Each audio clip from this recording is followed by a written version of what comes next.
على بشان حبيبه إن الله وملائكته يصلون على النبي يا أيها الذين آمنوا صلوا عليه وسلموا تسليما درود پاک پڑھیے اللهم صل على سيدنا ومولانا محمد معدن الجود والكرم وعلى آله وصحبه وبارك وسلم وصلوا عليه مولاي صل وسلم دائما أبدا على حبيبك خير الخلق كلهم لي خمسة نطفي بها حر الوباء الحاطمة المصطفى والمرتضى وابناهما والفاطمة کیا بات رضا اس چمنستان کرم کی، کیا بات رضا اس چمنستان کرم کی، زہرا ہے کلی جس میں حسین و حسن پھول، مزرعہ چشت و بخارا و عراق و اجمیر، کون سی کشت ہے جہاں برسا نہیں جھالا تیرا، نبوی می علوی فصل بطولی گلشن، حسنی پھول اور حسینی ہے مہکنا تیرا، میری قسمت کی قسم کھائیں سگانے بغداد، ہند میں بھی ہوں تو دیتا رہوں پہرا تیرا۔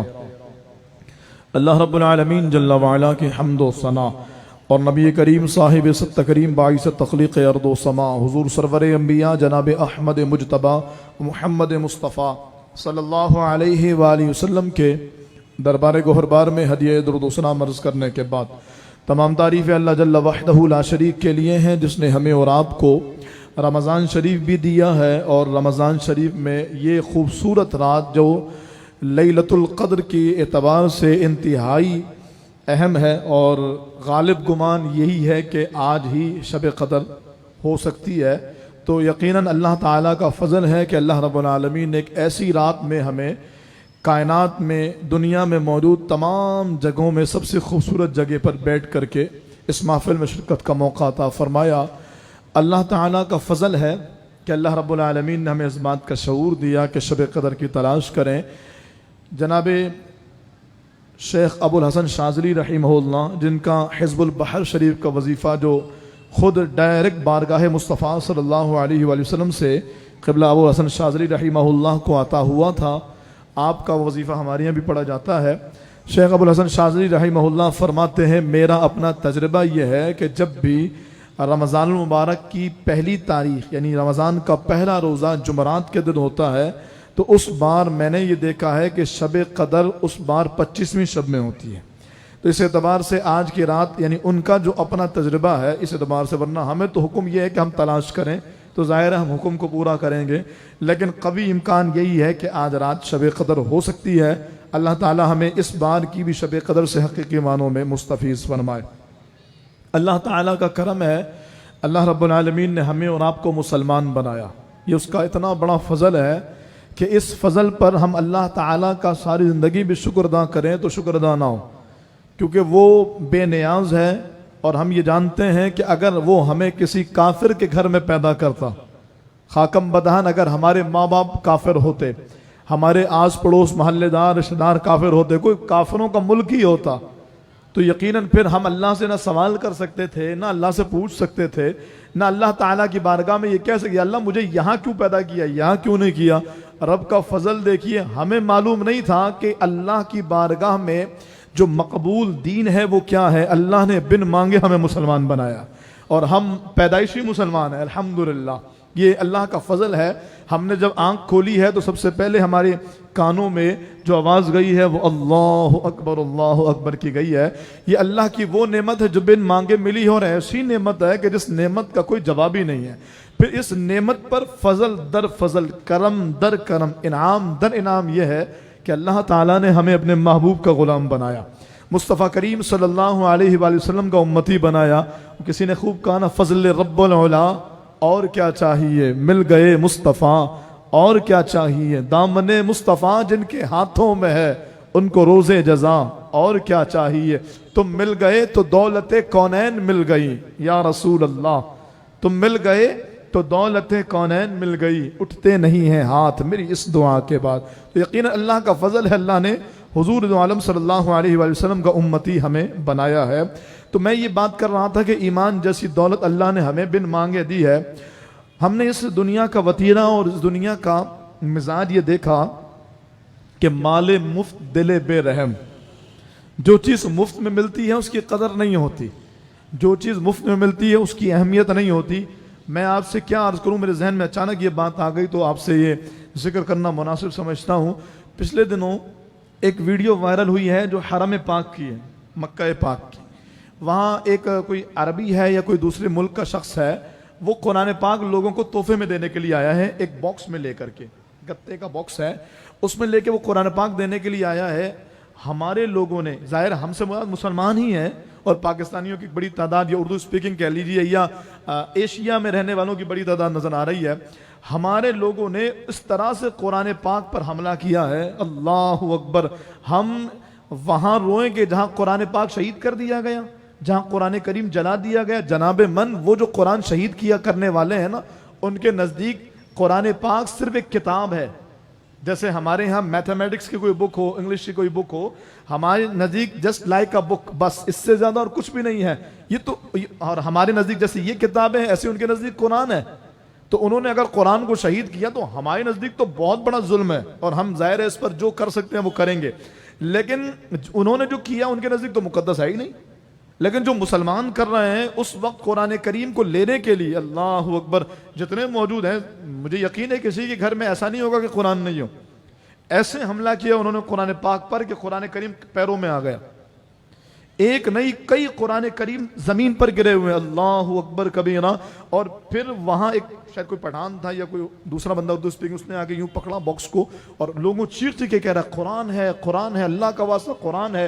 اس کے باوجود 2 3 4 وہی بات ہے کہ مال مفت دل بے رحم، جس کے ہاتھ میں جتنا آیا، بھائی قرآن پاک ہے، اتنا ادب ہے، اللہ کا کلام ہے، اتنا مقدس ہے کہ جس کی شان و عظمت اگر ہم بیان کریں تو بیان سے باہر ہے۔ لیکن اس قوم کا المیہ یہ ہے، میں آپ سے یہ بات آئی ہے تو اس ضمن میں عرض کروں تاکہ یہ پیغام دور تک جائے، اگر ایسے ہی کوئی بندہ پیارے آقا علیہ السلام کے منہ مبارک لے کر کے آتا تو کیا یہی حال ہوتا کہ اس کو زمین پر گرا دیا جاتا؟ کیا اس منہ مبارک کو اس طرح زمین پہ گرنے دیا جاتا؟ منہ مبارک کا ادب بہت زیادہ ہے۔ ہم خود الحمدللہ اس جماعت سے تعلق رکھتے ہیں، اس مزاج اور اس نظریے سے تعلق رکھتے ہیں جو پیارے محبوب علیہ السلام سے منسوب ہر شے سے پیار کرتے ہیں۔ ہم تو مدینے سے آنے والوں کی آنکھوں کو دیکھ کے کہتے ہیں دل، آنکھیں اور روح تمہاری لگتی ہیں سیراب مجھے۔ ہم تو مدینے آنے والوں سے اتنا پیار کرتے ہیں، تو جو پیارے محبوب سے منسوب شے ہو تو منہ مبارک کا ادب یقیناً ہے۔ لیکن مجھے بتائیے کہ کیا منہ مبارک کو اس طرح زمین پہ گرنے دیتا؟ یقیناً نہیں۔ منہ مبارک یہ پیارے آقا علیہ السلام کے جسم اطہر سے مسح شدہ اور سرکار کے جسم اطہر کا ایک بال مبارک ہے، بہت لائق تعظیم ہے۔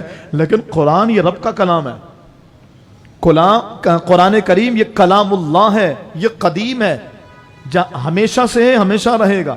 نفس کلام کی بات کر رہا ہوں میں، اور ہمارے یہاں پرواہ ہی نہیں ہے۔ میں مدعے بناؤں صرف یہ میسج دینا تھا، خدا نہ احساس کیجئے اگر ہمارے گھروں میں بھی قرآن کریم رکھے ہوئے ان کی خبر لیجئے، اتنی دھول قرآن پاک پر جمی ہوتی، کوئی پوچھنے والا نہیں۔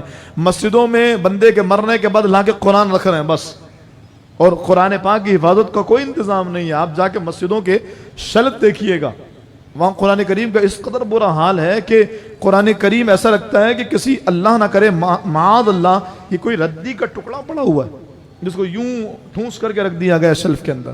ظلم ہے یہ، اس سے کوئی ثواب نہیں ملنے والا۔ ابا کے مرنے پر قرآن کے سیٹ پہ سیٹ لا کر کے رکھ رہے ہو، اتنے سارے قرآن پہلے ہی رکھے ہوئے ہیں، کون پڑھے گا؟ تو اس سے بہتر یہ تھا کہ خود قرآن پڑھ لیتے یا مسجد میں آ کے پوچھ لیتے کہ بھائی کون سی چیز ہے جس کی ضرورت ہے، پھر وہ دے دیتے تو پھر یقیناً ثواب ملتا، یقیناً اس پر اجر ملتا۔ بہرحال میں یہ عرض کر رہا ہوں کہ ایمان کی دولت بھی ہمیں مفت میں مل گئی، تو اس لیے ہمیں قدر ہی نہیں ہے، ہمیں اس ایمان جیسی عظیم نعمت کا احساس ہی نہیں ہے۔ کتنے لوگ ایسے جن کو یہ فکر لاحق رہتی ہے کہیں میرا ایمان نہ چھن جائے، کہیں میرا ایمان نہ چلا جائے۔ میں آپ سے صحیح عرض کروں، ہماری جیب میں اگر 50,000 روپے کا موبائل ہے نا، تو میں نے ایسے بھی لوگ دیکھے ہیں جو بھیڑ میں اپنی جیب کو اس انداز سے شلوار کے اندر ڈال لیتے ہیں جو معیوب لگتا ہے، لیکن اسے کہو کہ بھائی بڑا معیوب لگ رہا ہے، وہ کہنا چھوڑو بھائی یہ چلا جائے گا تو کیا ہوگا۔ رش میں اپنے موبائل کی حفاظت ایسی، کبھی ایمان کی حفاظت کی ایسی سوچ پیدا ہوئی، کبھی ایمان کی حفاظت کی ایسی فکر پیدا ہوئی۔ ہمارا تو مائنڈ سیٹ یہ بن گیا ہے کہ بس بھائی ہم مسلمان ہو گئے، اب اگر گناہ کرتے بھی ہیں نا تو اپنے گناہوں کی سزا بھگتنے کے لیے جہنم میں جائیں گے اور پھر جنت میں چلے جائیں گے۔ تو ایک لمحے کو ٹھہریے گا ذرا، اگر آپ کی یہ بات ہی درست ہو کہ گناہوں کی سزا بھگتنے کے لیے جہنم میں جائیں گے پھر جنت میں چلے جائیں گے، یہ اتنا آسان نہیں جتنا ہم کہہ رہے ہیں۔ اللہ رب العالمین فرماتا وَبَدَّلْنَاهُمْ جلودن غیرہا لیذوقوا العذاب. اللہ فرماتا ہے جہنمیوں کو پر جب جہنم کا عذاب ہوگا تو ان کے بدن کی کھال جلے گی، اور اللہ تعالیٰ ہر کھال کے جلنے کے بعد دوسری نئی کھال وہاں لگا دے گا تاکہ ہر بار نئے سرے سے عذاب ہو. ایک چیز جل کر کے خاکستر ہو گئی نا، اب اس پہ وہ اثر نہیں ہوگا جیسے نئے جلنے پر ہوگا. تو اللہ تعالیٰ بندے کی اس کھال کو تبدیل کر کے نئی کھال لا دے گا. مفسرین نے لکھا قرآن کہتا بدلناہم جلودا غیرہا، اللہ کھال تبدیل کرے گا. کتنا ٹائم لگے گا؟ ایک کھال جلے اور دوسری کھال آئے، کتنا ٹائم ہوگا؟ گھنٹہ، 2 گھنٹہ، مہینہ، 2 مہینہ، ہفتہ، 2 ہفتہ؟ سنیے توجہ کے ساتھ، مفسرین فرماتے ہیں گھنٹہ 2 گھنٹہ بھی بہت دور کی بات ہے، کیا 1 سیکنڈ میں 1000 کھالیں؟ یہ ریشو ہوگا کھالوں کی تبدیل ہو، اتنی تیزی کے ساتھ جہنم کی آگ جلائے گی. آپ کہتے ہیں کہ اگر جہنم کی آگ کا عذاب بھگت بھی لیا تو جنت میں تو جانا ہی ہے. اگر آپ کی یہی بات درست بھی ہو کہ اگر جہنم میں جا کے جنت میں جانا ہے، کون برداشت کر سکتا ہے؟ کس میں تاب ہے جو ایک لمحے برابر. اور پھر میں جہنم کے عذاب کا اگر ذکر کروں، کچھ جہنمیوں کو آگ کے صندوق میں ڈالا جائے گا. آپ نے دیکھا ہوگا بعض لوگوں کو تابوت میں کر کے قبر میں ڈالتے ہیں، ایسی آگ کے صندوق میں ڈال کے تالا لگایا جائے گا. اس چھوٹے صندوق کو بڑے صندوق میں، اس میں آگ لگی ہوگی، اس پہ تالا، اس کو پھر بڑے صندوق میں، اس طرح کئی صندوقوں کے اندر ڈال کر کے جہنم کے گڑے میں پھینک دیا جائے گا. کس میں تاب ہے جو برداشت کرے؟ یہ کس بات کی خام خیالی میں ہے کہ جی تھوڑا عذاب بھگت کے جنت میں چلے جائیں گے؟ تھوڑا بھی کون برداشت کر سکتا ہے؟ رسول اللہ صلی اللہ علیہ وسلم کا فرمان ہے جہنم میں جہنمی کو جو سب سے ہلکا عذاب ہوگا وہ یہ ہوگا کہ اسے آگ کے جوتے پہنا دیے جائیں گے. آگ کے جوتے، باقی پوری باڈی اس کی آگ سے باہر ہوگی، اسے صرف آگ کے جوتے پہنا دیے جائیں گے، جس کی وجہ کر اس جہنمی کا دماغ ایسے کھولے گا جیسے پتیلے میں پانی کھولتا ہے، اور وہ جہنمی یہ تصور کرے گا کہ پورے جہنم میں سب سے سخت عذاب اسی پہ ہو رہا ہے، حالانکہ سب سے ہلکا عذاب ہو رہا ہوگا. تو یہ بات تو رہنے دیجیے کہ اگر ہم عذاب بھگت لیں گے پھر جنت میں چلے جائیں گے. اگر یہ کوئی کسی کی سوچ ہے، ہمت ہی نہیں ہے، برداشت کرنے کی حیثیت ہی کوئی نہیں ہے. اور پھر میں جہنم کا عذاب میرا موضوع نہیں ہے، ورنہ اس پہ میں طویل اور حدیثیں پڑھتا. ایک روایت آئی ذہن میں تو میں عرض کروں کہ جہنمیوں کو اللہ تعالیٰ بڑے بڑے جسم دے گا، کہتے ہیں حتیٰ کہ ان کے ایک کاندھے سے دوسرے کاندھے تک، یعنی یہ شولڈر کی بات کر رہا ہوں میں، ایک کندھے سے دوسرے کندھے تک کی جو مسافت ہوگی وہ میلوں کی ہوگی، تاکہ جسم بڑھ جائے عذاب زیادہ حصے پر ہو، جسم بڑھ جائے سختیاں زیادہ ہوں. یہ میں کوئی لفاظی نہیں کر رہا، کوئی قصے کہانی نہیں سنا رہا، میں حضور کی ان حدیثوں کی روشنی میں آپ کو صرف جہنم کی جھلک دکھا رہا ہوں. اور یہ کچھ بھی نہیں ہے جو میں بتا رہا ہوں، سرکار نے فرمایا وہ عذاب ایسا ہے کہ جو بیان نہیں کیا جا سکتا. یہ تو حضور نے ہمیں بتا دیا تو ہم تک پہنچ گئی باتیں. یہ صورتحال ہے جناب. پھر آئیے، یہ تو میں نے صرف ایک فرضی بات کی تھی نا کہ اگر ہم جہنم میں چلے بھی گئے تو جنت میں چلے جائیں گے. تو اگر یہی بات ہو تو عذاب کیسا، یہ سوچئے. اور پھر یہاں پر تو معاملہ اس سے بھی سنگین ہے. قرآن کہتا ہے من یرتدد منکم عن دینہ، جو اسلام سے پھر گیا، فیمت وہو کافر، اور مرا کفر پر تو وہ کافر ہے، فاولئک حبطت اعمالہم فی الدنیا والآخرہ، اللہ فرماتا ہے اس کے اعمال کو دنیا اور آخرت میں برباد کر دیا جائے گا. کہاں ہے روزے دار؟ کہاں ہے وہ بڑی بڑی طویل قیام و قعود کرنے والے، بہت زیادہ کثیر حج کرنے والے؟ کہاں ہے زکوٰۃ دینے والے؟ کہاں ہے بغیر کسی ریا کے غریبوں کی مدد کرنے والے، وہ طاق راتوں میں جاگنے والے، وہ تہجد پڑھنے والے، 5 وقتہ نمازیں پڑھنے والے؟ گناہگاروں کو نہیں لا رہا میں صرف نیکوکاروں کی بات. کہاں ہے وہ سارے؟ اللہ فرماتا ہے اگر خاتمہ ایمان پر نہیں ہوا فاولئک حبطت اعمالہم فی الدنیا والآخرہ، یہ سارے اعمال برباد ہیں. نہ حج کام آئے گا، نہ روزے کام آئیں گے، نہ زکوٰۃ کام آئے گی، نہ کسی اور عمل کو اللہ تعالیٰ کو، سب برباد، کسی عمل کا کوئی فائدہ نہیں ہوگا. تو یعنی کہ ان ساری باتوں کا حاصل یہ کہ سب سے اہم چیز کیا ہے؟ وہ ہے ایمان. سب سے اہم چیز ہے ایمان، کہ اگر یہ سلامت رہا تو پھر تو خیر ہے، اگر یہ سلامت رہا پھر تو اللہ تعالیٰ کی رحمت ہی رحمت ہے. رسول اللہ صلی اللہ علیہ وسلم شفاعت کریں گے، یقیناً کریں گے. حضور کی شفاعت سے بے حساب لوگ جنت میں جائیں گے. حدیثوں میں آتا ہے رسول اللہ صلی اللہ علیہ وسلم کی شفاعت سے سب سے پہلے 70,000 لوگ بے حساب جنت میں جائیں گے. فرمایا 70,000 صرف جائیں گے؟ کہا نہیں، ہر بندے کے ساتھ، یعنی 70,000 میں سے ہر بندے کے ساتھ 70,000 مزید ہوں گے، اور کثیر شفاعت ہوگی. حجاج شفاعت کریں گے، علماء شفاعت کریں گے، شہداء شفاعت کریں گے، حفاظ شفاعت کریں گے، قاری شفاعت کرے گا، نیکوکار اللہ والے شفاعت کریں گے. کس کی؟ جس کا ایمان سلامت ہو اس کی. جس کا ایمان باقی ہوگا اس کی، جس کا ایمان ہی نہ رہا اس کی شفاعت نہیں ہوگی۔ اللہ رب العالمین نے واضح لفظ میں فرما دیا کہ جس کا ایمان نہیں اس کی شفاعت نہیں ہوگی۔ تو کیا ہمیں یہ فکر ہے کہ ہم ایمان بچائیں؟ ہمیں یہ احساس ہے کہ ہم ایمان کو بچانے کی کوئی فکر، کوئی سوچ پیدا کریں؟ کبھی خیال آیا کہ یار ایمان بھی چھن جاتا ہے؟ اور امام اہل سنت کا جو فرمان ہے نا رضی اللہ تعالیٰ، میں نے اس پہ بڑا غور کیا۔ میرا امام کہتا ہے کہ جس کو دنیا میں سلب ایمان کا خوف نہ ہو، مرتے وقت قوی امکان یہ کہ اس کا ایمان چھن جائے گا۔ کیوں؟ اس لیے کہ جس بندے کو اپنے جیب میں موجود رقم کی اہمیت کا اندازہ نہ ہو۔ آپ دیکھیے گا جیب میں موبائل ہو نا، بار بار چیک کرنا ہے نہیں ہے، ہے نہیں ہے، حالانکہ پتہ ہے جیب پھر بھی چیک کر رہا ہے، اس لیے کہ اہمیت کا اندازہ ہے۔ تو جسے ایمان کی اہمیت کا اندازہ ہوگا وہ حفاظت کر، کہیں چھن نہ جائے، کہیں چلا نہ جائے، کہیں ایک لمحے کی غفلت اور ایمان ہاتھ سے نہ چلا جائے۔ امام شافعی رحمہ اللہ کے بارے میں آتا ہے، آپ کے وصال کا وقت قریب، بڑے عظیم بزرگ اور بڑے صوفی بزرگ، اور حضور علیہ السلام سے بڑا قریبی زمانہ ہے ان کا۔ 150 ہجری میں ان کی ولادت ہے، صرف 150 میں، اور ہم بھی 1444 میں موجود ہیں، یعنی ہم سے 1300 سال پہلے گزر گئے۔ سرکار فرماتے ہیں بہترین زمانہ میرا زمانہ، اس کے بعد جو میرے زمانے سے متصل ہو، اور جیسے جیسے زمانہ رسالت سے دور ہوگا فتنے بڑھیں گے۔ تو اتنے خوبصورت زمانے میں امام شافعی رضی اللہ تعالیٰ عنہ پیدا ہوئے۔ آپ کے وصال کا وقت آیا، سارے لوگ صاحبزادگان موجود ہیں، آپ نے چہرہ ادھر کیا، فرمایا ابھی نہیں، ابھی نہیں، پھر ادھر گھمایا، فرمایا ابھی نہیں۔ تو صاحبزادے کہنے لگے بابا جان کیا ہوا، یہ جملے کہنے کی وجہ کیا ہے؟ فرماتے بیٹا ساری زندگی اپنے ایمان کے لیے بڑی فکر کی ہے، میں نے اپنے ایمان کی بڑی حفاظت کرنے کی کوشش کی ہے، ابھی جب میرے آخری سانسیں چل رہی ہیں تو شیطان آیا میرے پاس، اور وہ آگے مجھے کہتا ہے شافعی تجھے تو مبارک ہو، تو ایمان سلامت لے کے جا رہا۔ میں نے کہا نہیں، ابھی نہیں، ابھی نہیں، ابھی تو سانسیں باقی ہیں، آخری سانس تک حفاظت کی ضرورت۔ پھر ادھر آگے بولتا ہے شافعی ایمان سلامت لے کے جا رہا۔ کہا نہیں، ابھی بھی میں بے فکر نہیں ہوں گا، ابھی بھی میں غافل نہیں ہوں گا، اس لیے کہ کس وقت، کس لمحے، کن سانسوں میں ایمان چلا جائے۔ بلعام بن بعورہ بنی اسرائیل کا جو عابد تھا، آپ نہیں جانتے؟ اللہ اکبر کبیرہ، یہ وہ شخص تھا کہ جو مستجاب الدعوات تھا، دعا کے لیے ہاتھ اٹھاتا، ہاتھ پھرنے سے پہلے دعا قبول ہو جاتی۔ لیکن پھر کیا ہوا؟ بدبختی غالب آئی اور اللہ کے نبی موسیٰ علیہ السلام کے لیے بد دعا کی۔ پھر اس کا ماحول ایسا خراب ہوا کہ اس کو سولی پر لٹکایا جانے لگا۔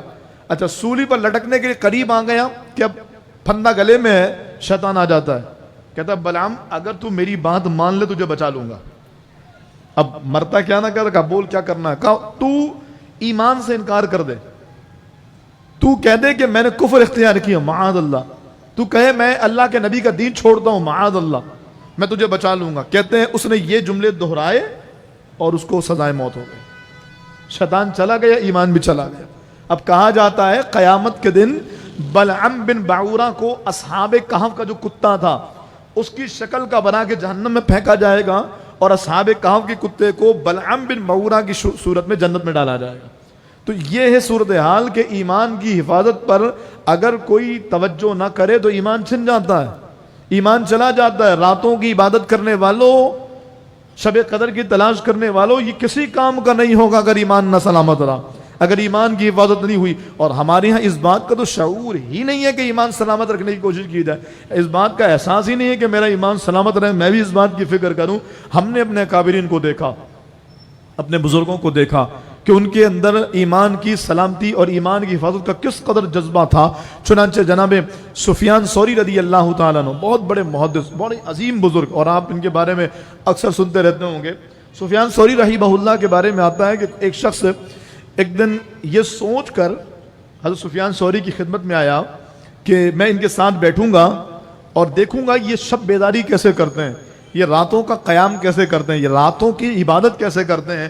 چنانچہ وہ شخص آیا، دیکھا جناب سفیان ثوری نماز عشاء پڑھ کے فارغ ہوئے، ایک کونے میں بیٹھ گئے اور رونے لگے، زار و قطار روئے، ایسا کہ ہچکیاں بن گئی، روتے روتے روتے پوری رات روتے ہوئے گزر گئی۔ اللہ اکبر۔ جب صبح فجر کا ٹائم ہوا، آپ نے نماز پڑھی، جانے لگے، بندے نے روک لیا، کہا حضور عجیب بات دیکھی ہے، اس ارادے سے میں طویل سفر کر کے آیا تھا کہ میں یہ دیکھوں گا کہ آپ رات کیسے جاگتے ہیں، شب کا قیام کیسے کرتے ہیں، عبادت کیسے کرتے ہیں، لیکن بڑی عجیب بات دیکھی، آپ نے نہ نماز پڑھی، نہ قرآن پڑھا، نہ ذکر کیا، نہ درود پڑھا، میں نے دیکھا کہ آپ صرف روتے رہے۔ حضور کیا کوئی بہت بڑا گناہ ہو گیا؟ کوئی بہت بڑا جرم ہو گیا, کوئی غلطی ایسی ہو گئی جس پر آپ روتے رہے, سفیان ثوری پھر رونے لگے اور زمین سے ایک تنکا اٹھا کر فرمایا کہ گناہ تو میرے رب کی بارگاہ میں اس تنکے جتنی اوقات بھی نہیں رکھتے, اس تنکے کے جتنی اوقات ہے گناہ اتنی اوقات بھی نہیں رکھتے میرے رب کی بارگاہ میں. وہ ہے نا, تو جو چاہے تو ابھی میل میرے دل کے دھلیں. جب سرکار کی شان یہ ہے تو پھر سرکار کے خدا کی شان کیسی اعلیٰ ہوگی. فرمایا یہ تنکے جتنی حیثیت بھی گناہ نہیں رکھتے. کہا پھر اتنا رونا کیوں ہے؟ فرمایا مجھے خیال آ گیا پتہ نہیں مرتے وقت ایمان سلامت رہے گا یا نہیں رہے گا. بس مجھے اپنے ایمان کی سلامتی کی فکر نے پوری رات سونے نہیں دیا اور پوری رات میں اس بات کی فکر میں رہا کہ میرا ایمان سلامت رہے گا یا نہیں. آج ہماری بے باکیوں کو دیکھیے, آج ہماری سوچ کو دیکھیے, آج ہمارے اپنے خیالات کو دیکھیے. ہمیں اس بات کا خیال ہی نہیں آتا کہ کبھی ایمان بھی چھن جائے گا. حالانکہ شیطان یہ جانتا ہے کہ تمام تر نیکیوں کی قبولیت کا مدار ایمان سلامت لے کر جانے پر. یہی وجہ ہے کہ شیطان مرتے وقت ایڑی چوڑی کا زور مارتا ہے. اچھا اس کا زور کیسا ہوگا؟ اس کو یوں سمجھیے کہ ہم پکا ارادہ کریں کہ فجر پڑھیں گے پھر بھی نہیں پڑھ پاتے. ہم پکا ارادہ کریں کہ آج کے بعد ہم بے حیائی پر مبنی فلمیں, ڈرامے, گانے, باتیں, گناہوں سے اللہ و رعیب سے اپنے آپ کو روکیں گے پھر بھی نہیں رک پاتے. یعنی وہ اتنا زیادہ پراپر کام کرتا ہے, اپنے کام میں اتنا مستقل ہے کہ وہ ہمیں چھوٹی چھوٹی نیکیاں بھی نہیں کرنے دیتا. رمضان شریف کے ایام میں لوگ نماز نہیں پڑھ لے بھائی, روزے دار نمازیں چھوڑ لیں.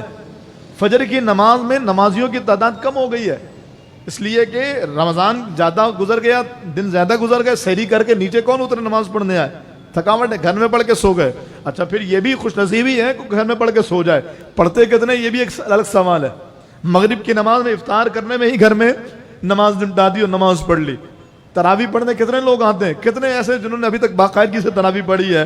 تو میں کہہ رہا ہوں شیطان تو رمضان میں جانے کے بعد یہ کام کر, ابھی تو شیطان قید ہے نا, ابھی شیطان قید ہے, ابھی اس کو اللہ تعالیٰ حدیث صریح ہے, اللہ نے اس کو قید کیا ہوا ہے, تو پھر وہ کام کروا رہا ہے. یعنی جب وہ ہے نہیں تو کام کروا رہا ہے, جب ہوگا تو کیسے کام کروائے گا. جبھی ہم نے دیکھا وہ ہمارے معتکفین جو آخری 10 دنوں میں اعتکاف کریں, وہ ہمارے نمازی جو شب بیداری کریں, شب قدر کی تلاش کریں, نمازیں پڑھیں, عبادات کریں. رمضان جاتے ہی, عید کا چاند نظر آتے ہی وہ ایسے غائب کہ بس اس کے بعد مسجد آنا ہی نہیں. عید کے دن نمازیوں کا حال کیا ہے, مسجدوں کا حال کیا ہے, عید کے دوسرے دن کا کیا حال ہے, تیسرے دن کا کیا حال ہے.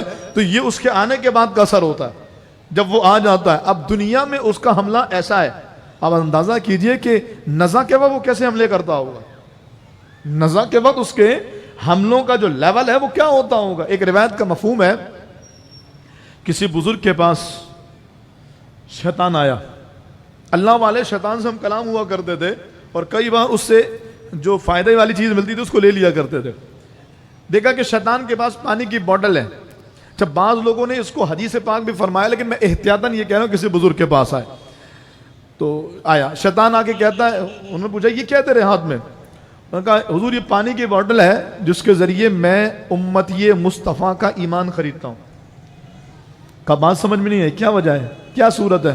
کہ جب نزا کا عالم ہوتا ہے بندے کو ایسی سخت پیاس لگتی ہے کہ 7 سمندر کا پانی بھی پلا دیا جائے نا پیاس ختم نہ ہو. الامان والحفیظ, ایسی سخت پیاس لگتی ہے کہ اس موقع پر میں آ کے اسے پانی کی پیشکش کرتا ہوں.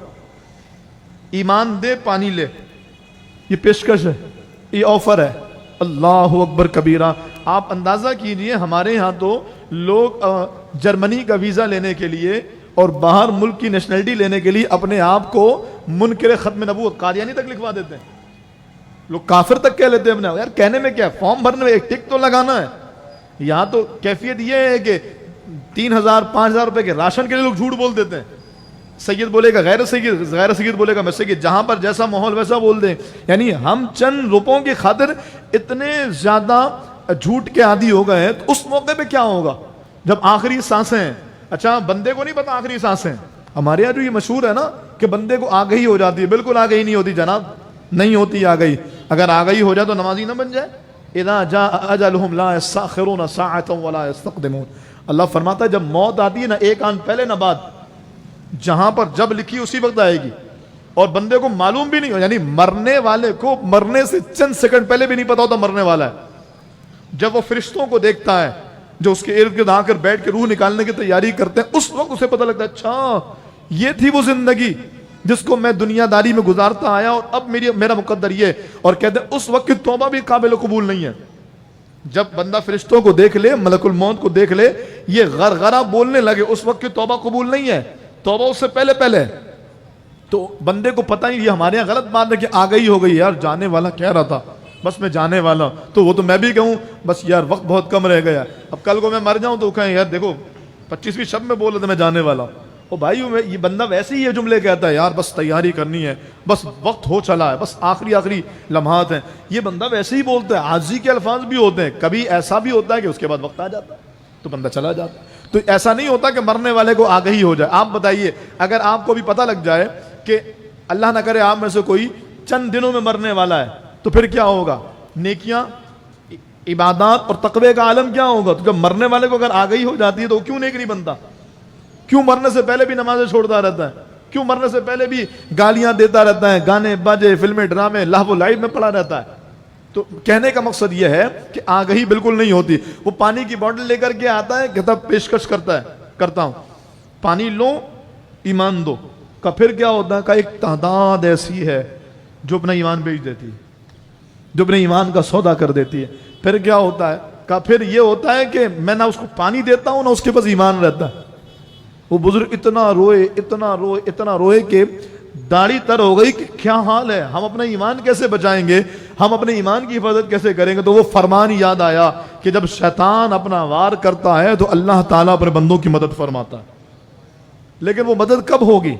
ہم نے کبھی غور کیا اللہ کی مدد شامل حال کب ہوگی؟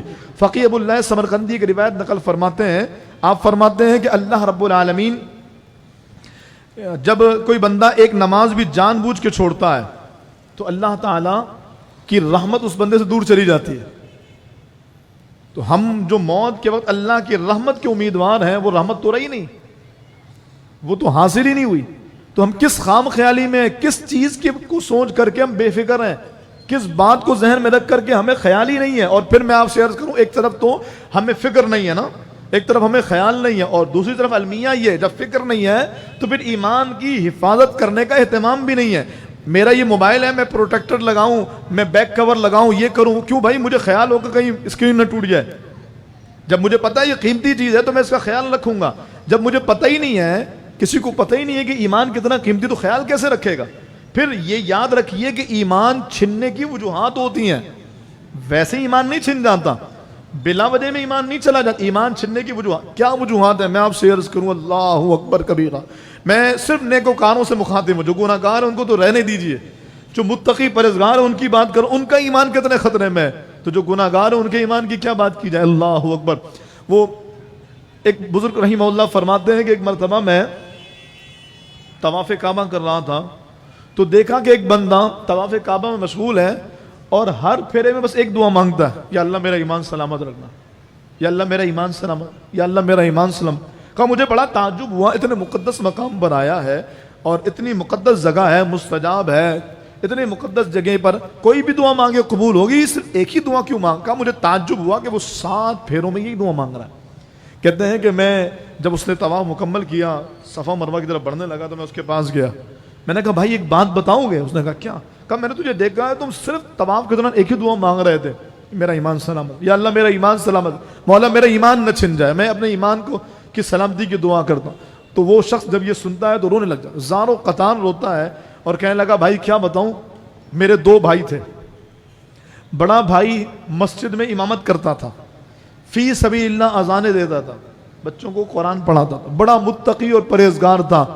جب وہ مرا، جب اس کی موت کا وقت آیا تو اس نے ہم سے قرآن مانگا۔ اب کیفیت سوچئے گا کیا ہے یہ، اس نے ہم سے قرآن مانگا، ہم نے اس کے ہاتھ میں قرآن دیا کہ وہ اس قرآن سے برکتیں لے گا۔ اس نے اللہ اکبر، معاذ اللہ ثم معاذ اللہ، قرآن ہاتھ میں لے کے اس نے کہا گواہ ہو جاؤ میں اس قرآن کے تمام احکام سے بیزار ہوں اور یہودی مذہب اختیار کرتا ہوں، اور کفر پر مر گیا۔ وہ ساری زندگی تقوی اور پرہیزگاری اختیار کرنے والا، ساری زندگی نیکیوں پر چلنے والے کا ایمان ایسے گیا۔ کہتا میرا چھوٹا بھائی تھا، اس کا کام بھی یہی تھا، فی سبیل اللہ اذانیں دیتا، دین کا بڑا کام کرتا، بڑا متقی پرہیزگار۔ اس کی موت کا وقت آیا، وہ بھی ایسے ہی مرا۔ موت کے وقت کہتا ہے گواہ ہو جاؤ میں نے اسلام چھوڑ دیا، معاذ اللہ، اسلام چھوڑ دیا اور میں یہودی مذہب، عیسائی مذہب اختیار کرتا ہوں، اور یوں کر کے وہ مر گیا۔ میں یہ ڈرتا ہوں کہ میرے ایمان کا کیا بنے گا، اس لیے بس صرف ایک ہی دعا مانگتا ہوں، یا اللہ میرا ایمان سلامت رکھنا۔ تو ان بزرگ نے اس بندے سے پوچھا یہ بتاؤ کہ تمہارے بھائیوں کا ایسا کون سا عمل تھا جس کے سب ایمان چھنا ہے؟ تو وہ کہنے لگا کہ ویسے تو میرے بھائی بڑے نیک، پرہیزگار، متقی، دیندار تھے، لیکن ان کے 2 عمل ایسے تھے جس پر مجھے لگتا ہے کہ ان کا ایمان چھنا ہے۔ کہ وہ کیا؟ کہ ایک یہ امرت پسندی کا شکار تھے، بے ریش کم عمر لڑکوں میں دلچسپی لیا کرتے تھے اور غیر محرم عورتوں میں دلچسپی لیا کرتے تھے۔ مجھے لگتا ہے ان 2 گناہوں کی وجہ سے ان کا ایمان چھنا۔ آج ہم کہاں پر ہیں؟ آج ہمارے ہاں یہ تو معمولی سی بات ہے، آج عید کی تیاریوں کے سلسلے میں مارکیٹ میں سر راہ جو مخلوط ماحول ہوتا ہے، کیا ہے وہ؟ آج ہم گناہوں کے دلدل میں اتنے دھس چکے ہیں، وہ برسوں کے عابد، ان کے ایمان کا حال یہ ہوا۔ ہم کس خام خیالی میں، کس زوم میں بیٹھے ہیں بھائی؟ روزے داروں میں تم سے پوچھتا ہوں، اللہ نہ کرے، اللہ نہ کرے، اگر ایمان چلا گئے روزے کس کام آئیں گے؟ حضور کی شفاعت نہیں ملے گی، تمہارے حج، تمہاری زکوٰۃ کسی کام نہیں آئے گی۔ فکر کیجئے، احساس کیجئے، دعا کیجئے اللہ ہم سب کا ایمان سلامت رکھے، اور اس کے لیے احساس کے ساتھ ساتھ عمل کرنا پڑے گا۔ عمل کے بغیر ایمان سلامت رکھنے کی جو خواہش ہے یہ لا حاصل ہے، اس لیے کہ عمل کے ساتھ ہی ایمان کی سلامتی ہے۔ مجھے وہ واقعہ یاد آ رہا ہے، اللہ اکبر، پیر میرا حضور قبلہ سید مرشدی شیخ عبد القادر جیلانی المعروف غوث اعظم دستگیر رضی اللہ تعالیٰ عنہ، عید کا دن آیا، غوث اعظم اپنے گھر میں زار و قطار رو رہے ہیں۔ آنے والے نے لوگ آئے دروازے پر عید ملنے، غوث اعظم سے عید ملنے آئے، دیکھا کہ اندر سے غوث اعظم زار و قطار رو رہے ہیں۔ کہا حضور کیا بات ہے، آج تو عید کا دن ہے، آج تو فرحت و شادمانی کا دن، آج بھی رو رہے ہیں؟ رونے کا سبب کیا ہے؟ آپ نے فرمایا لوگوں آج عید کا دن میرے لیے نہیں ہے، میرے لیے عید کا دن وہ ہوگا جس دن میں ایمان سلامت لے کے جاؤں گا، جس دن میں ایمان سلامت لے کے دنیا سے جاؤں۔ اتنے بڑے ولی جنہوں نے فرمایا میرا کوئی مرید بغیر توبہ کیے نہیں مرے گا، ان کی ایمان کے حوالے سے فکر کا عالم دیکھیے۔ اور ہم کہتے جی میں تو قادری ہوں، میں تو مروں گا ایمان پہ۔ قادری صاحب بالکل ایمان میں، ہم دعا کرتے ہیں اللہ ہم سب کا ایمان سلامت رکھے، لیکن کہنے کا مقصد یہ کہ جب پیر صاحب کی فکر کا عالم یہ ہے تو مرید کیسے بے فکر ہو سکتا ہے؟ مرید کیسے غافل ہو سکتا ہے؟ مرید کو کیسے اس بات کا احساس بھی نہیں ہوتا کہ ایمان چھن جاتا ہے، ایمان چلا جاتا ہے؟ ہمیں اس بات کی فکر ہر دم، ہر لمحے، ہر لحظے ہونے چاہیے کہ ایمان کو چھن جانے کی جو صورتیں ہیں وہ کون سی ہیں، اور سب سے اہم صورت تو یہی ہے کہ بندہ گناہوں کی وجہ کر اس کا ایمان چلا جاتا ہے۔ آپ دیکھیے بے نمازی کو جو 15 سزائیں حدیثوں میں آئی ہیں، انشاءاللہ کبھی اس کو تفصیل سے ذکر کریں گے، بے نمازی کو موت کے وقت جو 15 سزائیں دی جاتی ہیں ان میں سے ایک سب سے کٹھن، خطرناک اور ہولناک سزا یہ ہے کہ مرتے وقت اس کا ایمان سلامت نہیں رہتا، مرتے وقت اس کو کلمہ نصیب نہیں ہوتا، اس کی زبان تالو سے چپکا دی جاتی ہے، چاہ کر بھی کلمہ نہیں پڑھ پاتا۔ تو پھر کہاں ہیں وہ لوگ جو عبادتوں کو رمضان تک محدود کر دیتے ہیں؟ بھائی رمضان کی عبادتیں بھی ایمان پر مرنے کے ساتھ مشروط ہیں، رمضان کی عبادتوں کا اجر بھی ایمان پر مرنے کے ساتھ ہی مشروط ہے۔ پھر ہم اگر رمضان میں ہی نیکیاں کریں، بس ہم رمضان میں نمازی بن جائیں، ہم رمضان میں قاری بن جائیں، ہم رمضان میں تہجد گزار بن جائیں، اور رمضان کے بعد پھر وہی سلسلہ، تو پھر ایمان کی حفاظت کی فکر تو نہ رہی، ایمان کی حفاظت کا خیال تو نہ رہا، ایمان کی حفاظت کی سوچ تو نہیں رہی۔ ایمان کی حفاظت کا ذہن رکھیے اور اللہ سے دعا کیا کیجئے، وہ لمحات، وہ اوقات اور وہ خاص جب دعائیں قبول ہوتی ہیں ان اوقات میں دعا مانگا کیجئے، یا اللہ ہمارا ایمان سلامت رکھ، یا اللہ ایمان پر موت دے، کلمہ طیبہ نصیب فرما، دین سے محبت عطا فرما۔ اور میں ایک بات اور چلتے چلتے عرض کروں کہ ایمان کو چھن جانے کی وعیدات میں سے یا صورت میں سے ایک صورت یہ بھی ہے کہ بندہ ماں باپ کا نافرمان ہو۔ وہ واقعہ آپ نے سن رکھا ہوگا، ایک شخص کی موت کا وقت قریب آیا، رسول اللہ صلی اللہ علیہ وسلم کے پاس صحابہ کرام آئے، کہا یا رسول اللہ وہ دنیا سے جا رہا ہے لیکن کلمہ جاری نہیں ہو رہا، ہم اسے کلمہ پڑھانا چاہ رہے ہیں، کلمہ نہیں پڑھ پا رہا۔ اچھا یہ بھی یاد رکھیے کہ جب کسی کو نزع کے عالم میں دیکھیں گے تو اس کو ڈائریکٹ کلمہ نہیں پڑھائیں گے، اسے یہ نہیں کہنا ہے کلمہ پڑھو کلمہ پڑھو، کیونکہ آپ ذرا غور کیجئے کسی بندے کے سر میں شدید درد ہونا وہ چڑچڑا ہو جاتا ہے، اور اس سے اگر کوئی کام کہو نا وہ کہتا نہیں کروں گا، چڑچڑے پن میں، صرف سر میں درد میں۔ اور موت کا عالم یہ ہے، اللہ اکبر، امام جلال الدین سیوطی فرماتے ہیں کسی نے کہا حضور آپ موت کو ڈیفائن کیجئے، موت کیا چیز ہے؟ آپ نے فرمایا موت ایسی ہے جیسے کسی نے ریشم کے کپڑے کو کانٹے والی خاردار جھاڑیوں پہ پھینکاؤ اور اس کے بعد اس کو زور سے کھینچاؤ تو جیسے ایک ایک ریشہ اس کا کانٹوں سے لگ لگ کے نکلتا ہے، ایسے ہی روح بدن سے کھینچی جاتی ہے۔ کہ کسی کو 1000 بار تلواروں سے کاٹا جائے یہ تکلیف کم ہے، نزع کے جھٹکے سے شدید ہوتے ہیں۔ وہ اتنے سخت ترین جھٹکوں میں ہے، اتنے سخت ترین کیفیات میں ہے، اور اس موقع میں ہم کہیں کلمہ پڑھو کلمہ پڑھو، اللہ نہ کرے اگر اس نے کہہ دیا نہیں پڑھتا تو یہ اللہ اکبر، یہ وہ بے ایمان مرے گا۔ اس لیے علماء فرماتے ہیں کہ اگر کسی کو نزع کے عالم میں دیکھا جائے تو سورہ یاسین پڑھنا سود مند ہوتا ہے، اور دوسرے یہ کہ اس بندے کے سامنے کلمہ پڑھا لا الہ الا اللہ محمد رسول اللہ، لا الہ الا اللہ محمد رسول اللہ، بلند آواز سے کلمہ پڑھیں گے تو انشاءاللہ اللہ پاک اپنی رحمت سے اس کی زبان پہ بھی جاری فرما دے گا۔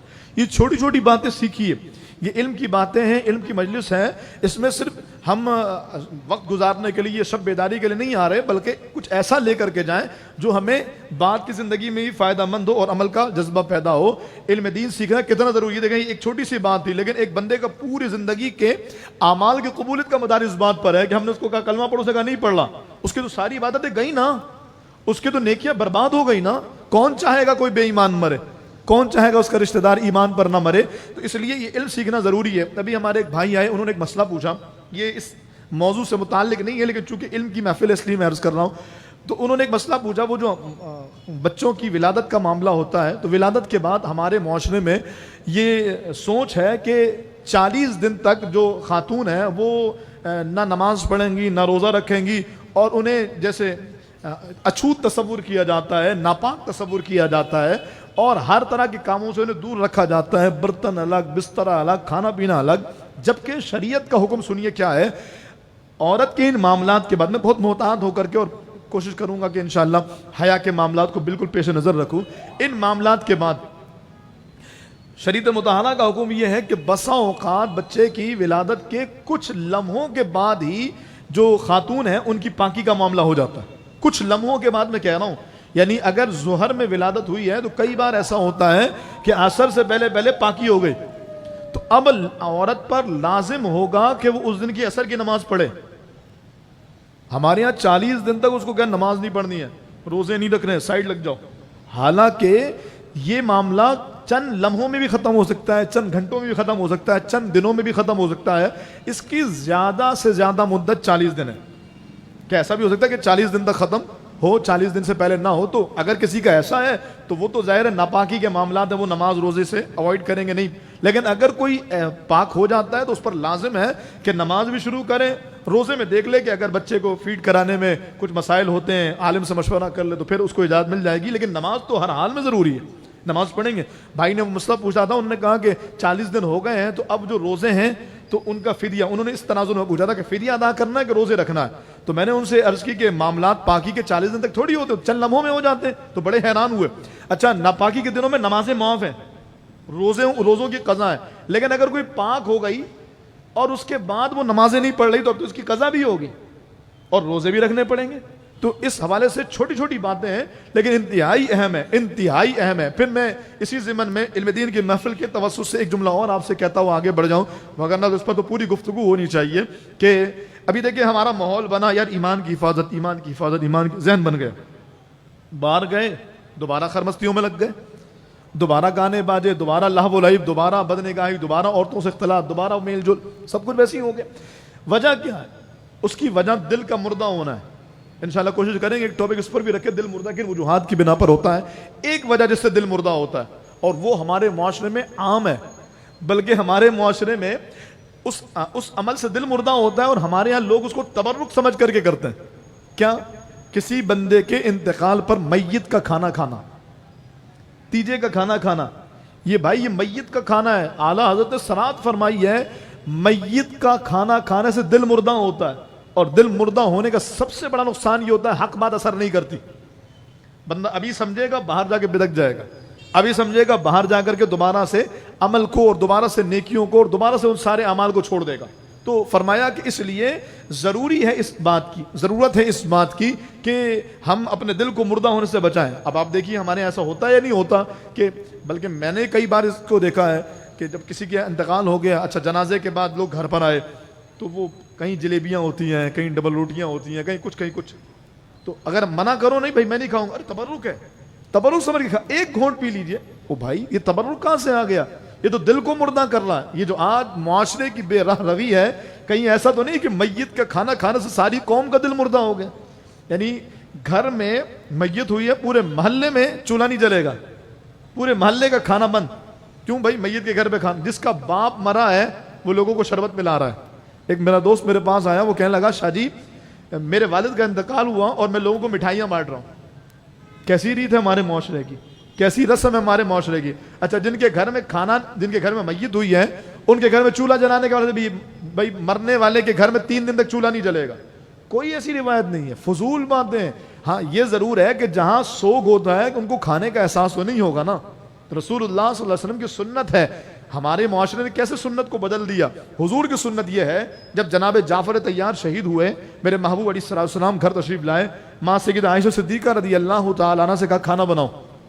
آپ نے کھانا بنایا تو حضور علیہ السلام وہ کھانا لے کے جناب جعفر طیار کے گھر میں گئے اور ان کے گھر والوں کو اپنے ہاتھوں سے کھانا کھلایا، ان کی بچی کو اپنے ہاتھوں سے کھانا کھلایا۔ تو شہزادی جانتے کیا کہتی ہے؟ تاریخ کا یہ جملہ سنہری حروف سے لکھنے کے قابل ہے۔ وہ بچی کہتی ہے یا رسول اللہ آج تو آپ میرے سر پر ایسے ہاتھ پھیر رہے ہیں جیسے یتیموں کے سر پہ پھیرتے ہیں۔ تو کہا یہ طریقہ بھی شریعت نے سکھایا، جو یتیموں کے سر پہ ہاتھ پھیرنے کا انداز ہے وہ کیا ہے؟ کہا جو ویسے بچوں پہ شفقت کی جاتی ہے نا، پیچھے سے آگے سے پیچھے ہاتھ کیا جاتا ہے، اور جو یتیموں کے سر پہ ہاتھ پھیرا جاتا ہے وہ پیچھے سے آگے، اس انداز۔ فرمایا جتنے بال ہاتھوں کے نیچے آئیں گے اللہ اتنے گناہ معاف فرما دے گا۔ یتیموں کے ساتھ شفقت کرنے کا معاملہ ہی تو حضور نے کھانا بنایا اور کھلایا جا کر کے۔ یہ حضور کی سنت ہے کہ کہیں میت ہو جائے تو آس پڑوس محلے دار رشتہ دار کھانا لے کر کے جائیں۔ ہمارے یہاں آس پڑوس محلے رشتہ دار یہ سب کھانا اپنا بند کر کے وہاں کھانا کھانے پہنچ جاتے ہیں۔ لنگر چل رہا ہے، لنگر عام چل رہا ہے، مرنے والا اپنا حساب دے رہا ہے اور یہاں بیچارے جو ورثاء ہیں وہ قرض لے لے کر کے میت کا کھانا کر رہے ہیں۔ کیا ظلم ہے، کس طرح کی زیادتی اور کس قدر المیہ ہے۔ تو ضرورت اس امر کی ہے کہ ہم دین سیکھیں اور ان چیزوں کو سوچیں، ان چیزوں کی معلومات لیں جن سے ایمان چھن جاتا ہے۔ چند باتیں میں نے بتائی ہیں، وگرنہ آج کل ہمارے معاشرے میں جو گانے عام ہیں سری کفریات ہیں، گانوں میں سری کفریات ہوتی ہیں، اور اس کو نہ صرف یہ کہ گاتا ہے گنگناتا ہے، کان میں ہینڈ فری لگا کر سنتے سنتے سو جاتا ہے۔ اب وہ اس بندے کا ایمان رہا، اس بندے کا ایمان بچا، وہ بندہ مومن رہا؟ کہاں ہیں ہم؟ ہمیں کس بات کی کسی طرح سے ایمان کی حفاظت کی فکر نہیں، کسی طرح سے ایمان کا خیال نہیں۔ کون سی ہم دنیا میں رہ رہے ہیں؟ اللہ کا واسطہ آج کی بڑی رات ہے، بڑی مقدس رات ہے، یہ عہد کیجئے، یہ نیت کیجئے، یہ ارادہ کیجئے، انشاءاللہ ہم سب اپنے ایمان کو سلامت رکھنے کے حوالے سے انشاءاللہ کوشش کریں گے۔ سارے انشاءاللہ بولیں گے تو جذبہ پتہ لگے گا کہ آ رہا ہے انشاءاللہ۔ ہاں اپنے ایمان کو کیسے کوشش کریں گے؟ سب سے پہلے کوشش ایمان کو سلامت رکھنے کی، کبھی نماز نہیں چھوڑنی۔ اس کے بغیر اگر کوئی ایمان کو سلامت رکھنا چاہتا ہے تو وہ احمقوں کی دنیا میں رہتا ہے، کیونکہ جو بے نمازی کی سزا ہے اس میں مرتے وقت کی سزا یہی ہے کہ ایمان چھن جاتا ہے، کلمہ نصیب نہیں ہوتا۔ تو میں وہ بات میری رہ گئی کہ ایک تو نماز کی پابندی کرنی ہے، اور دوسری جب سرکار علیہ السلام آئے اس شخص کے پاس جو کلمہ نہیں پڑھ پا رہا تھا، تو میرے محبوب علیہ السلام تو جان گئے، کیسے نہ جانے، یہ تو وہ ہیں کہ جب قبر پر سے گزرے نا تو فرمائے دونوں قبر والوں پہ عذاب ہو رہا ہے۔ بھائی ظاہری بندوں کو جانے یہ تو آسان بات ہے، قبر کے اندر کیا ہو رہا ہے یہ جان گئے، انہیں عذاب ہو رہا ہے۔ اور کمال کی بات یہ ہے، فرمایا میں جانتا ہوں کیوں ہو رہا ہے۔ ایک جو ہے پیشاب کی چھینٹوں سے نہیں بچتا تھا اور ایک چغلخوری کیا کرتا تھا۔ پھر محبوب نے کیا کیا، ایک تر ٹہنی لائی، اس کو توڑ کر کے ایک اس کی قبر پہ رکھا، ایک اس کی قبر پہ رکھا۔ فرمایا جب تک یہ ٹہنیاں تر رہیں گی اس ٹہنیوں کی تسبیح کی برکت سے اس کے عذاب میں تخفیف ہوگی۔ اسی نیت سے ہم قبروں پہ جو پھول ڈالتے ہیں وہ یہی اسی حدیث پاک سے استدلال کیا جاتا ہے۔ تو میں یہ کہہ رہا ہوں کہ سرکار صلی اللہ علیہ وسلم تو جان گئے کہ کیا وجہ ہے۔ حضور اسلام نے فرمایا ماں کو بلاؤ، آئی ماں، فرمایا اسے معاف کر دے۔ کہ نہیں یا رسول اللہ یہ بڑا نیک آدمی تھا لیکن یہ میرے ساتھ صحیح نہیں تھا۔ حاجیوں، نمازیوں، روزے داروں آپ سے مخاطب ہوں، رمضان میں سارے روزے رکھے لیکن اماں ناراض ہے، رمضان میں ساری عبادتیں کی لیکن ابا ناراض ہے، باپ کو ناراض کیا ہوا ہے، ماں کو ناراض کیا۔ سرکار فرماتے معاف کرو۔ کہا نہیں یا رسول اللہ میں معاف نہیں کروں گی۔ فرمایا لکڑیاں لاؤ، آگ جلاؤ۔ لکڑیاں لائی گئی، آگ جلائی گئی۔ سرکار نے فرمایا اٹھاؤ اس کو آگ میں ڈال دو۔ اب ماں تڑپ گئی، یا رسول اللہ میرے سامنے میرے بچے کو آگ میں ڈالنا ہے۔ سرکار فرمایا تو معاف نہیں کرے گی تو جہنم کی آگ میں جلے گا، تو اس سے بہتر دنیا میں ہی جل جائے۔ کہا یا رسول اللہ میں نے معاف کیا، میں نے اسے معاف کیا۔ اس اس حدیث پاک سے پتہ یہ لگا، سرکار سے اس نے کہا یا رسول اللہ میں نے معاف کیا، اور ادھر زبان میں کلمہ پاک جاری ہو گیا۔ تو ماں باپ کی ناراضی سے بھی ایمان چھن جاتا، ماں باپ کی ناراضی سے بھی کلمہ نصیب نہیں ہوتا۔ تو نماز کی پابندی کریں گے انشاءاللہ، ماں باپ کو راضی کریں گے انشاءاللہ، بڑی راتیں ہیں، تاں کراتے ہیں، اور یقین کیجئے یہ ایسے انمول ہیرے ہیں نا، جب چلے جاتے ہیں نا تو پھولوں کے سیج پہ بھی نیند نہیں آتی۔ یہ وہ لوگ ہیں، میں نہیں بیوی دوسری مل جائے، دوست دوسرے مل جائیں، اولاد دوسری مل جائے، لیکن ماں باپ دوسرے نہیں ملتے۔ آج 25 رمضان المبارک میرے والد صاحب کا یوم وصال ہے، آپ ان کے لیے دعا بھی کیجیے گا، سید محمد شہاب الدین قادری رحمہ اللہ، اللہ ان کی مرقت پہ کروڑوں رحمتیں نازل فرمائے، اللہ ان کی قبر کو منبع نور بنائے۔ تو جب چلا جاتا ہے نا باپ تو پتہ لگتا ہے، ایسا لگتا ہے کسی چلچلاتی ہوئی دھوپ میں کسی نے سر سے سایہ دار درخت ہٹا دیا۔ اس لیے جن کے والد ہیں قدر کیجیے، جن کی ماں ہے پیر دھو دھو کے پیجیے، یہ وہ عظیم لوگ ہیں، جب چلے جاتے ہیں نا تو پھر یقین کیجئے بندے کی خوبصورت زندگی بھی عذاب اور کٹھن بن جاتی ہے۔ ماں باپ کی آج ہی جا کے معافی مانگے، ماں کے پیر پر بڑے نرم دل ہوتے ہیں یہ لوگ، ان کے سامنے آنسو بہا کے دیکھیے، یہ آپ سے پہلے رونا شروع ہو جائیں گے۔ نہیں جہاں تجھ سے ناراض تھوڑی ہوں، نہیں چھوڑ کوئی بات نہیں، میں نے معاف کر دیا ہے، ماں ناراض تھوڑی ہو سکتی۔ اتنے رحم دل، اتنی محبت کرنے والا یہ اللہ رب العالمین نے دل بنایا ماں کا اور باپ کا۔ اس لیے آج ہی ابھی اسی وقت، یعنی اگر کسی کی ماں ناراض ہے نا، میں کہتا ہوں یہاں بیٹھ کے دعا نہ مانگے، جا کے ماں کو منا لے، وہ جنت ہے، وہ جنت ہے، باپ جنت ہے، ان کو راضی کیجئے، راضی کرنے والے اعمال کیجئے، اور نماز کی پابندی رمضان میں بھی اور رمضان کے بعد بھی انشاءاللہ۔ جذبہ ہلکا ہے نا، رمضان کے بعد سوچیں گے، رمضان کے بعد بھی انشاءاللہ سارے۔ اور جو ہماری بہنیں سن رہی ہیں ان سے بھی عرض ہے، بچے نے پیشاب کر دیا، ٹائم نہیں ملا، مصروفیات ہیں، وقت نہیں ملتا، یہ سارے عذر نہیں ہیں۔ آپ کو رب نے اپنی عبادت کے لیے پیدا کیا، پہلے نماز، پہلے عبادت، پہلے اللہ کو راضی کرنے والے کا۔ ما خلقت الجن والانس الا لیعبدون، ہم نے انسان اور جنات کو اپنی عبادت کے لیے پیدا کیا۔ کب تک عبادت کرنی ہے؟ وَاعْبُدْ رَبَّكَ حَتَّى يَأْتِيَكَ الْيَقِينُ، اپنے رب کی عبادت اس وقت تک کرو جب تک کہ تم مر نہ جاؤ، آخری سانس تک نمازیں پڑھیں گے انشاءاللہ۔ اللہ آج کی رات کی برکتیں عطا فرمائے، اللہ کرے ہمارے ماں باپ ہم سے ہمیشہ راضی رہیں، اللہ کرے ہماری ماں باپ کی اگر حیات ہے ان کی عمر دراز ہو، عمر خضری ہو، اللہ ہماری ماں کا سایہ، باپ کا سایہ عافیت کے ساتھ دراز کرے۔ جن کے والدین انتقال کر گئے اللہ ان کی قبر پہ کروڑوں رحمتوں کا نزول فرمائے، جیسے انہوں نے بچپنے میں ہم پر شفقت کی، پال پوس کے جوان کی، اللہ بہترین بدلہ عطا فرمائے، ہمیں ان ہیروں کی قدر نصیب فرمائے۔ اللہ کرے آج کے بعد کوئی نماز نہ چھوٹے، اللہ کرے آج کے بعد کوئی ایسا گناہ نہ ہو جس سے ہمارا ایمان چھنے۔ ہم آج کی شب رب سے دعا کرتے ہیں، اے مالک تجھے تیری رحمت کا صدقہ یہاں جتنے موجود ہیں، بلکہ میرے آقا کا سارے غلام، اے اللہ سب کو ایمان کی سلامتی عطا فرما۔ اللہ کرے موت آئے، روح نکلے، دم اخیر ہم سب کی زبانوں پر کلمہ پاک جاری ہو، آمین بجاہ النبی الامین وما علیہ۔